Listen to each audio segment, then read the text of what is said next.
ഭരണഘടനാ വിരുദ്ധമായ വഖഫ് നിയമ ഭേദഗതി പിൻവലിക്കണമെന്നാവശ്യപ്പെട്ട് മുസ്ലിം ലീഗ് സംസ്ഥാന കമ്മിറ്റി കോഴിക്കോട് കടപ്പുറത്ത് സംഘടിപ്പിച്ച മഹാറാലിയിൽ സംസ്ഥാനത്തിന്റെ വിവിധ ഭാഗങ്ങളിൽ നിന്നായി 10,000-കണക്കിന് ജനങ്ങൾ ഒത്തുകൂടി. ഉച്ച കഴിഞ്ഞതോടെ കോഴിക്കോട് കടപ്പുറത്തേക്ക് പ്രവർത്തകർ വാഹനങ്ങളിൽ എത്തിച്ചേർന്നു. വൈകിട്ടോടെ ബീച്ചും പരിസരവും ജനനിബിഡമായി. വഖഫ് നിയമ ഭേദഗതിക്കെതിരായ പ്ലക്കാർഡുകളും മുദ്രാവാക്യങ്ങളുമായി എത്തിയ പ്രവർത്തകർ പ്രതിഷേധം അലകടലാക്കി മാറ്റി.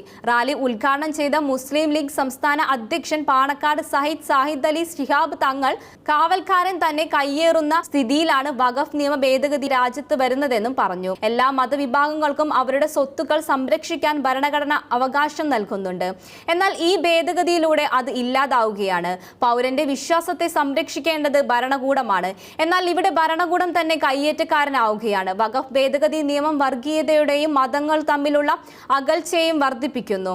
ഇത്രയധികം എതിർപ്പുണ്ടായ മറ്റു ബില്ലുകൾ ഉണ്ടായിട്ടില്ലെന്നും അദ്ദേഹം കൂട്ടിച്ചേർത്തു. മുഖ്യപ്രഭാഷണം നടത്തിയ കർണാടക റവന്യൂ മന്ത്രി കൃഷ്ണ ബൈരവ ഗൌഡ BJP ഭാരതീയ നുണ പാർട്ടിയാണെന്നും വിമർശിച്ചു. കർണാടകയിൽ വഖഫുമായി ബന്ധപ്പെട്ട് BJP പറഞ്ഞ നുണകൾക്ക് താൻ മറുപടി പറഞ്ഞിട്ടുണ്ട്. BJP ജനങ്ങളെ വിഭജിക്കാൻ ശ്രമിക്കുകയാണ്. പാവപ്പെട്ടവരെ കൊള്ളയടിച്ച് സമ്പന്നർക്ക് നൽകുന്നു. ഇത് മറയ്ക്കുന്നതിനാണ് ഇത്തരം നിയമങ്ങളുമായി അവർ രംഗത്തെത്തുന്നത്. ഐക്യത്തിലൂടെയും ഇന്ത്യ വികസിക്കൂ എന്നും അദ്ദേഹം പറഞ്ഞു. പൗരത്വ ബിൽ അറബിക്കടലിലായതുപോലെ വഖഫ് നിയമ ഭേദഗതി ബില്ലിനും അതുതന്നെയാണ് സംഭവിക്കാൻ പോകുന്നത്. കേരള സർക്കാർ ഓണത്തിനിടയ്ക്ക് പുട്ടുകച്ചവടം നടത്തുകയാണ്. രണ്ട് പ്രബല വിഭാഗങ്ങളെ തമ്മിലടിപ്പിക്കുകയാണ് LDF ശ്രമിക്കുന്നതെന്നും അദ്ദേഹം ആരോപിച്ചു. തെലങ്കാന മന്ത്രി അനസൂയ സീതക്ക, മുസ്ലിം ലീഗ് ദേശീയ president professor KM Khader Moideen, ED Muhammad Basheer MP, Panakkad Abbas Ali Shihab Thangal, Rasheed Ali Shihab Thangal, PV Abdul Wahab MP Abdul Samad Samadani, doctor MK Muneer MLA, PMA Salam, KPA Majeed MLA, Panakkad Munavvar Ali Shihab തങ്ങൾ,